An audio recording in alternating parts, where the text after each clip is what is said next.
Hello everybody. बेटा हमने हमारा 12th क्लास का थर्ड और फोर्थ चैप्टर कंप्लीट कर लिया है। आज हम स्टार्ट करेंगे chapter 2 inverse trigonometric functions. Trigonometric functions हमने पढ़े हैं 11th क्लास में, हमारा थर्ड चैप्टर था ट्रिग्नोमेट्रिक फंक्शंस। अब हम 12th क्लास में पढ़ेंगे इनवर्स ट्रिग्नोमेट्रिक फंक्शंस क्या होता है। देखिए ट्रिग्नोमेट्रिक फंक्शंस में हम फंक्शन को ऐसे लिखते हैं, कैसे लिखते हैं फंक्शन को, ऐसे लिखा जाता है। मान लीजिए हम ऐसे लिख लेंगे इसको कि x इज इक्वल टू क्या है हमारा sine y, where y is any angle. y की जगह हम कोई एंगल पुट करते हैं ना, y is an angle would sine is x। y कोई एंगल है जिसका हमने साइन लिया तो क्या आ गई, x की वैल्यू आ गई। जैसे अगर हम यहाँ 30 डिग्री पुट करते हैं then 30 degree is an angle and sine 30 degree is equal to 1/2 value आ जाएगी। अगर हम इसमें साइन को इधर ले आएँ तो ये साइन है, ये इधर आकर क्या बन जाएगा, साइन इन्वर्स हो जाता है। हमारा जो ट्रिग्नोमेट्रिक फंक्शन है साइन, इसका क्या हो जाएगा, इन्वर्स हो जाएगा ये y and it is equal to sine inverse x। क्या बोला जाएगा इसको, y is equal to sine inverse x। ठीक है। अब जैसे देखिए हम वैल्यू कैसे निकालते थे, हम ऐसे निकालते थे जैसे हमारा साइन π/3 है, साइन 60 डिग्री है, √3/2। हमें थीटा दिया हुआ होता था और हमें ये बताना होता था कि इसकी साइन पे वैल्यू कितनी है, तो √3/2 हो गया। जैसे हमें π/4 दे रखा है तो ये हमारा एंगल हो गया और इसका टेंजेंट अगर हम लेंगे तो 10 π/4 10 45 डिग्री 1 होता है। ये हमारा π/2 हो गया। π/2 का कोस लेंगे तो कोस 90 डिग्री हो गया हमारा 0। हमने ट्रिग्नोमेट्रिक फंक्शंस में ऐसे निकाला था कि एंगल्स दे रखे हैं, उन एंगल्स पे फंक्शन लगा दो, साइन लगाना है या टेन लगाना है या कोस लगाना है, वैल्यू आ जाएगी। इनवर्स में क्या हो जाएगा, ये जो साइन है ये इधर आकर क्या हो जाएगा, साइन इनवर्स। अब हमें ये दिया हुआ होगा और हमें ये वैल्यूज़ बतानी है। हमें दिया होगा ऐसे साइन इनवर्स √3/2, तो हमें ये देखना है कि साइन √3/2 कितने डिग्री पे होता है। साइन की वैल्यू √3/2 कितने डिग्री पे होती है, 60 डिग्री। ये इधर आ जाएगा 10, हमें ऐसे दिया मिलेगा 10 की वैल्यू 1 कितने डिग्री पे होती है, 45 डिग्री पे। हमें ये एंगल वाले आंसर देने हैं। अब कोस की वैल्यू 0 कहाँ होती है, 90 डिग्री। अब हमें एंगल्स बताने हैं क्योंकि अब ट्रिग्नोमेट्रिक फंक्शंस नहीं है, इन्वर्स ट्रिग्नोमेट्रिक हो गया। इन्वर्स हो गया तो हमारा जो आंसर देने का तरीका है वो भी चेंज हो जाएगा। पहले हमें एंगल पता होता था, हमें वैल्यू बतानी होती थी कितनी होगी इस एंगल पे। अब हमें ये एंगल तो पता है, एंगल दिया हुआ होता था ना ट्रिग्नोमेट्रिक फंक्शंस में, और ये वैल्यू फाइंड करनी थी। अब हमें ये वैल्यू गिवन होगी, हमें ये बताना होगा कि ये फंक्शन 0 वैल्यू कितने डिग्री के ऊपर देगा। इसके लिए हमें आप देखिए यहाँ पे ये जो इसकी प्रिंसिपल वैल्यू टेबल है ये भी लर्न करनी पड़ेगी। देखिए यहाँ पे जैसे ये है y इक्वल टू fx होता था, तो यहाँ जो वैल्यू पुट करते थे वो आपकी क्या होती थी, डोमेन होती थी। जो हम x की जगह पुट करते थे, पुट करने के बाद जो वैल्यू आती थी वो रेंज होती थी।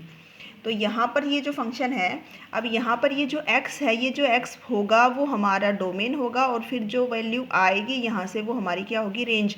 तो कैसे आएगी, जैसे अभी पीछे बताया था, जैसे मान लीजिए साइन 30 डिग्री पे वैल्यू होती है 1/2, तो सीधा ट्रिग्नोमेट्रिक फंक्शंस था उसमें ये 30 डिग्री है, ये तो हमारी क्या हो गई, डोमेन, और 30 डिग्री के ऊपर जो वैल्यू आई है वो हमारी हो गई रेंज। लेकिन अब उल्टा हो जाएगा, ये साइन इधर आ जाएगा, sine inverse 1/2 is equal to 30 degree होगा। इसका मतलब अब ये जो 1/2 है ये हमारी डोमेन होगी, ये हमें पता है ना, ये डोमेन होगी और फिर इस फंक्शन से जो वैल्यू आएगी वो आपकी रेंज होगी। तो ये हमें टेबल में रेंज इनकी पता होनी चाहिए। साइन इनवर्स एक्स की डोमेन, डोमेन का मतलब एक्स की वैल्यू आप कहाँ से कहाँ तक लेंगे, इसमें एक्स की वैल्यू कहाँ से कहाँ तक होगी, -1 से 1 तक, और रेंज कहाँ से कहाँ होगी इसकी, -90 से 90। क्लोज इंटरवल है दोनों में। क्लोज इंटरवल का मतलब ये होता है कि -1 भी लेना है, 1 भी लेना है, और इनके including between these two values वो भी ली जाएंगी। ऐसे यहाँ -90 और 90 भी लेना है और इनके बीच की वैल्यूज़ भी लेनी है। सेम कोस इनवर्स की डोमेन दोनों की सेम है, sine inverse and cos inverse की डोमेन, डोमेन का मतलब ये जो एक्स की वैल्यू है ये कहाँ से कहाँ तक होगी, -1 से 1 तक। ठीक है। और रेंज इसकी कितनी होगी, कोस की रेंज होती है 0 टू पाई, कहाँ से कहाँ तक होती है, 0 से पाई। रेंज का मतलब ये होता है जिसमें सारी की सारी ये वैल्यूज़ जो हो ना ये कवर हो जाए हमारी। tan इनवर्स x की डोमेन सारे रियल नंबर, रेंज होती है -90 से 90, साइन की तरह ही होती है रेंज इसकी, but in open interval, open का मतलब -90 और 90 को नहीं लेना, बस इनके बीच की वैल्यूज़ लेनी है। फिर y equal to cot inverse x की डोमेन भी रियल नंबर है, इसकी रेंज है कोस वाली ही है हमारी रेंज इसकी, बट इन ओपन इंटरवल। फिर सेक इनवर्स की डोमेन रियल नंबर्स -1 टू 1, -1 और 1 ओपन इंटरवल में, -1 और 1 को छोड़कर, मतलब -1 और 1 के बीच की वैल्यूज़ को छोड़कर बाकी सारे रियल नंबर। इसकी सेक की जो रेंज है वो हमारी बिल्कुल कोस वाली ही है, सेक की जो रेंज है, लेकिन इन एक्सक्लूडिंग पाई बाई टू को छोड़कर, क्योंकि पाई/2 के ऊपर सेक की वैल्यू क्या होती है, हमें पता है कि सेक 90 जब हम निकालते थे तो नॉट डिफाइंड होता था, क्योंकि ये सेक 90 का मतलब 1/cos 90, और 1/cos 90 का मतलब हो गया 1/0, और 1/0 हमारा क्या हो जाएगा, नॉट डिफाइंड, इसीलिए हमने 90 को छोड़ दिया। कोसेक की डोमेन, ये भी सारे रियल नंबर एक्सक्लूडिंग -1 टू 1 का जो इंटरवल है उसको छोड़ के। इसकी जो कोसेक की जो रेंज होती है वो सेम है साइन इनवर्स वाली, लेकिन यहाँ पे 0 को छोड़ के, क्योंकि कोसेक हमारा 0 पे नॉट डिफाइंड होता है। साइन 0 0 और साइन का रेसिप्रोकल करते हैं तो हमारा कोसेक तो 1/0 आ गया वो भी, और 1/0 मतलब नॉट डिफाइंड। देखिए यहाँ पे साइन और कोस की डोमेन सेम है, tan इनवर्स और कोट इनवर्स की डोमेन सेम है, सेक इनवर्स और कोसेक इनवर्स की सेम है। रेंज जो साइन इनवर्स की है वो क्लोज इंटरवल में, फिर tan इनवर्स की वही रेंज हो जाएगी ओपन इंटरवल में, और साइन इनवर्स की तरह ही कोसेक की है लेकिन 0 को छोड़ के। ऐसे जो कोस इनवर्स की है वही कोट इनवर्स की रेंज ओपन इंटरवल में, और जो कोस इनवर्स की है वही सेक इनवर्स की हो जाएगी एक्सक्लूडिंग -पाई/2। ये आपको रेंज है और ये जो डोमेन है ये याद होनी चाहिए, क्योंकि कई बार एग्जाम्स में डायरेक्ट आपसे ऑब्जेक्टिव टाइप क्वेश्चंस में रेंज पूछ ली जाती है कि y equal to cos inverse x की रेंज कहाँ से कहाँ लाई करेगी, ऑप्शन दे दिया जाता है, डायरेक्ट भी आपसे रेंज पूछी जा सकती है।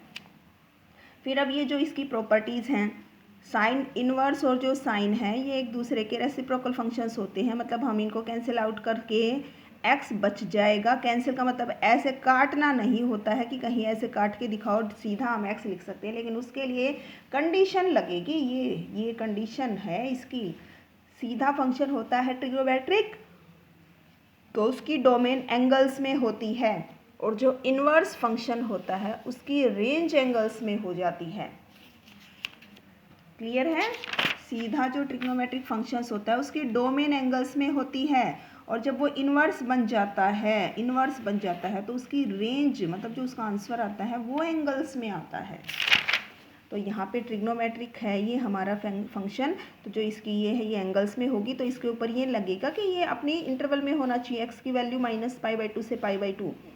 देखिए ऊपर वाले में और इसमें क्या कनेक्शन है, जो ट्रिग्नोमेट्रिक फंक्शंस में जो डोमेन होती है ना वो इनवर्स की रेंज बन गई। जो ट्रिग्नोमेट्रिक फंक्शंस की डोमेन होती है कि हम x की जगह क्या पुट करते हैं, एंगल पुट करते हैं, तो ये इनकी डोमेन है, और जो इनकी डोमेन है ना वो इनवर्स वाले में उल्टा हो गया। क्योंकि देखिए मान लीजिए हमारा कोई फंक्शन है x से y पे, तो फिर जो इन्वर्स होगा, इन्वर्स मतलब जो हमारा f इन्वर्स हो जाएगा, f का जब इन्वर्स हो जाता है तो x से y की जगह वो कहाँ से कहाँ हो जाता है, y से x पे हो जाता है। ये डोमेन थी, ये रेंज, फंक्शन उल्टा हो गया, इन्वर्स हो गया, तो अब ये डोमेन बन जाएगी, जो रेंज थी वो बन गई डोमेन, और जो डोमेन थी वो बन जाएगी आपकी रेंज। तो x की वैल्यू कहाँ से कहाँ होनी चाहिए, -90 से 90, कोस की कहाँ से कहाँ तक, 0 से पाई में क्लोज इंटरवल में। अगर ये x की वैल्यू इसके बीच में लाई करेगी, इस इंटरवल के बाहर नहीं होनी चाहिए, तो ही ये दोनों कैंसिल होके हमारा क्या बचता है, x। ऐसे ही tan इनवर्स और tan कैंसिल होंगे अगर x जो है वो लाई करेगा इसके इंटरवल में -90 से 90। कोट x में, कोट की रेंज के अंदर होनी चाहिए x की वैल्यू, सेक में इस इंटरवल के बीच में होनी चाहिए 0 से पाई। सेक की बताया था ना कोस वाली ही होती है, लेकिन किसको छोड़ के, 90 को छोड़ के। कोस सेक की साइन वाला ही इंटरवल होता है, लेकिन किसको छोड़ के, 0 को छोड़ के। कंफ्यूज मत होना, ट्रिग्नोमेट्रिक फंक्शंस में जो डोमेन होती है वो एंगल्स में होती है। यहाँ एंगल ही तो पुट करते हैं ना, कोस सेक 30 डिग्री, 0 डिग्री, 45 डिग्री, तो इसकी डोमेन होती है हमारी एंगल्स में। लेकिन इन्वर्स ट्रिग्नोमेट्री में फिर वो डोमेन की जगह हमारी एंगल्स में क्या आती है, फिर रेंज आती है। अब दूसरी प्रॉपर्टी ये है इसकी, देखिए। अब देखिए ये बन गया क्या आपका, इन्वर्स के फंक्शंस, तो ये हमारी डोमेन है अब यहाँ पे। और इन्वर्स वाले फंक्शंस की डोमेन ये बताई थी ऐसे होती है हमारी नंबर्स में। तो ये जो है, ये देखिए आपका डोमेन के अंदर ही होना चाहिए। -1 से 1, कोस वाला भी -1 से 1, tan और कोट का होता है रियल नंबर्स, और सेक और कोसेक का सेम। ये आपको लिखवा रखी हैं, ये हमारी जो डोमेन है ये वाली है डोमेन। फिर ये थर्ड प्रॉपर्टी जो है आपकी, ये क्वेश्चंस में यूज होंगी, इंपॉर्टेंट है सारी प्रॉपर्टीज़। साइन इनवर्स -x जो है, ये माइनस आगे आ जाएगा, माइनस साइन इनवर्स x बन जाएगा। यहाँ पर भी देखिए इनवर्स वाले फंक्शन है, तो इन सभी x के ऊपर कंडीशन क्या लगी है, देखिए वही कंडीशन है कि जो ये इनकी डोमेन है ना, ये डोमेन वाले ही नंबर्स होने चाहिए। ऐसा ना हो यहाँ पे कुछ और नंबर लिख रखा हो, 5 आ गया, 7 आ गया, 10 आ गया, इस तरह डोमेन के अंदर ही होना चाहिए। ऐसे ही देखिए साइन इनवर्स में, टेन इनवर्स में और कोसेक इनवर्स में, किस में, साइन इनवर्स में, टेन इनवर्स में और कोसेक इनवर्स में अगर माइनस का साइन है तो ये माइनस हमारा आगे आ जाता है निकल के। माइनस कहाँ आ जाता है, आगे। लेकिन कौन कौन से बच गए, कोस इनवर्स, कोट इनवर्स और sec inverse. Cos inverse, cot inverse और सेक इनवर्स में माइनस है तो माइनस आगे तो आएगा, लेकिन कैसे आएगा, पाई माइनस करके हो जाएगा, pi minus cos inverse x. यहाँ पे आएगा कोट इनवर्स का pi minus cot inverse x, और सेक इनवर्स माइनस का जो है, ये माइनस का साइन आगे आएगा, लेकिन कैसे करके आएगा, pi minus sec inverse x. याद रखना है 3 फंक्शंस में माइनस एज इट इज़ आगे आ रहा है, किस में, साइन इनवर्स में, टेन इनवर्स में और कोसेक इनवर्स में। और 3 फंक्शंस में पाई माइनस, कोस इनवर्स में, कोट इनवर्स में और सेक इनवर्स में पाई माइनस करके। फिर ये भी आपको ध्यान होने चाहिए, जैसे साइन और कोसेक में सीधा फंक्शन तो ये कहता था कि साइन एक्स किसके इक्वल होता है, कोसेक एक्स के। फंक्शन पलट जाता था आपका, फंक्शन चेंज होता था, लेकिन यहाँ पर आपका पूरा का पूरा फंक्शन नहीं पलटा जाएगा। फंक्शन कभी भी इसमें ऐसे अपोन में नहीं आएगा। यहाँ पर ये वाली जो वैल्यूज़ होती है, ये वाली वैल्यूज़ का रेसिप्रोकल होगा साइन इनवर्स 1/x का। ठीक है, इस वैल्यू को चेंज करना है। साइन इनवर्स 1/x है तो ये कोसेक में बनेगा, लेकिन आप इसको ऐसे नहीं लिख सकते कि आप लिख दो 1 कोसेक इनवर्स, कि आपने साइन इनवर्स 1/x की जगह 1 कोसेक इनवर्स लिख दिया, ये नहीं लिखना है। साइन इनवर्स कोसेक इनवर्स बनेगा, जो भी वैल्यू है यहाँ पे वो वैल्यू का रेसिप्रोकल होता है। कोस इनवर्स बनेगा सेक इनवर्स में, लेकिन यहाँ पर ये जो वैल्यू है इसका रेसिप्रोकल होगा। और ऐसे ही टेन इनवर्स चेंज हो जाएगा कोट इनवर्स में, तो ये जो वैल्यू है इस वैल्यू का रेसिप्रोकल हो जाएगा। 1/x है तो x हो जाएगी, अगर x दे रखा होता है यहाँ पे तो ये 1/x हो जाता।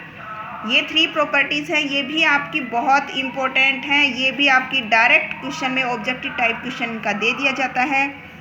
Sign inverse x plus cos inverse x, sine inverse x plus cos inverse x equal to π/2। x आपका इंटरवल में होना चाहिए, साइन का और कोस का दोनों का इंटरवल यही था ना, देखिए -1 से 1, तो यहाँ पे इसने बोला है -1 से 1 होना चाहिए। ये थीटा अगर आप दोनों का सेम है तो वैल्यू हो जाती है π/2। ऐसे ही tan inverse x plus cot inverse x हो जाता है π/2। ये x आपका होना चाहिए रियल नंबर जो इनकी टेन और कोट की डोमेन थी। ऐसे ही sec inverse x plus cosec inverse x कितना हो जाता है, π/2 when x belongs to their domain. ये डायरेक्ट आपसे पूछ लिया जाता है, यहाँ कोई भी वैल्यू आपकी दे दी जाती है, ऐसे sign inverse 1/2 plus cos inverse 1/2 तो कितना हो जाएगा, π/2। सेम होनी चाहिए ये वैल्यू दोनों की, साइन और कोस की, और इस इंटरवल के बीच की होनी चाहिए, -1 से 1 के बीच में। क्लियर है। अब जैसे देखिए हम क्वेश्चन सोल्व कैसे करते हैं, बिल्कुल जैसे हम 11th क्लास में ट्रिग्नोमेट्री में सोल्व करते थे उसी तरह से है। प्रिंसिपल वैल्यू निकालनी है, इसकी हमें प्रिंसिपल वैल्यू निकालनी है। तो जिसकी भी आपको वैल्यू निकालनी हो आप उसको मान लीजिए थीटा। लेट साइन इनवर्स -1/2 को हमने मान लिया थीटा। अब ये साइन इनवर्स इधर आ जाएगा, तो इनवर्स है तो उधर आके सीधा ट्रिग्नोमेट्रिक फंक्शन बन जाएगा। तो ये इधर आके बन गया sine theta is equal to 1/2। अब ऐसे क्वेश्चंस आपके 11th क्लास में भी आ चुके हैं। अब देखिए sine theta is equal to -1/2। तो ये जो थीटा है आपका, ये थीटा आपका कहाँ से कहाँ होता है, साइन में थीटा कहाँ से कहाँ होता है, -90 से 90 में होता है, क्लोज इंटरवल में। इसके बीच में आपको थीटा निकालना है। तो देखिए माइनस का साइन रखा यहाँ, 1/2 है, 1/2 लिखिए। कहाँ होता है साइन की वैल्यू 1/2 कहाँ होती है, 30 डिग्री में। तो 1/2 की जगह हमने लिख दिया साइन π/6 30 डिग्री पे। अब ये जो माइनस का साइन है, ये माइनस का साइन अंदर चला जाएगा। बता रखा था आपको, बताया था ना 11th क्लास में भी बताया था आपको कि जो साइन होता है वो आपका कैसा फंक्शन होता है, ओड फंक्शन होता है। और ओड फंक्शन का मतलब अगर अंदर माइनस का साइन हो तो वो बाहर आ जाता है ऐसे। तो हमारे पास अगर बाहर हो तो हम उसको ऐसे थीटा में अंदर भी तो ले जाके लिख सकते हैं। तो यहाँ पर ये जो माइनस का साइन है ये यहाँ आ जाएगा साइन -π/6। तो यहाँ से हमारी जो थीटा की वैल्यू है वो कितनी आ गई, -π/6 -30 डिग्री। और देखिए ये इसी के बीच में हमारी लाई करती है, -90 से +90 के इस इंटरवल में होनी चाहिए, क्योंकि इसने प्रिंसिपल वैल्यू निकलवाई है। तो प्रिंसिपल जो वैल्यू है वो प्रिंसिपल ब्रांच जो इसका इंटरवल है उसी में होगी। जैसे यहाँ निकालनी है हमें इसकी प्रिंसिपल वैल्यू, जिसकी भी वैल्यू निकालनी हो उसको मानिए थीटा। कोस इनवर्स को इधर लेकर आइए, कोस इनवर्स यहाँ आकर क्या बन जाएगा, cos theta is equal to √3/2। फिर ये देखिए √3/2 वैल्यू कहाँ होती है, कोस की कितने डिग्री पे होती है, ये होती है आपकी 30 डिग्री पे। ठीक है, कोई माइनस का साइन नहीं, कोई चक्कर नहीं, हमारा 30 डिग्री आ गया। अब ये देख लीजिए यहाँ से थीटा की वैल्यू आपकी आ रही है 30 डिग्री। तो क्या 30 डिग्री इसी इंटरवल में लाई करती है, 0 से लेकर 180 के बीच में। तो इसी इंटरवल के बीच में लाई करती है ना, π/6। तो थीटा आपका कितना आ जाएगा, π/6। इसकी प्रिंसिपल वैल्यू निकालनी है, जिसकी भी वैल्यू निकालनी हो उसको थीटा के इक्वल मान लीजिए। और थीटा के इक्वल मान के उसको इनवर्स ट्रिग्नोमेट्रिक फंक्शन से चेंज कर दीजिए ट्रिग्नोमेट्रिक फंक्शंस में। और ये बिल्कुल सेम वही क्वेश्चंस बन गए जो आप 11th क्लास में कर चुकी हैं। अब आपको ये जो प्रॉपर्टीज़ बताई हैं, प्रॉपर्टीज़ लर्न करनी है और साथ में आपको करनी है एग्जाम्पल्स ऑफ एक्सरसाइज 2.1। जो आपका होमवर्क है वो आपका होमवर्क क्या है, आपको प्रॉपर्टीज़ लर्न करनी है एंड एग्जाम्पल्स करने हैं 2.1 के जो हैं। सबसे पहले क्या करना है, लर्न करनी है आपको प्रॉपर्टीज़। ठीक है, ओके, थैंक यू।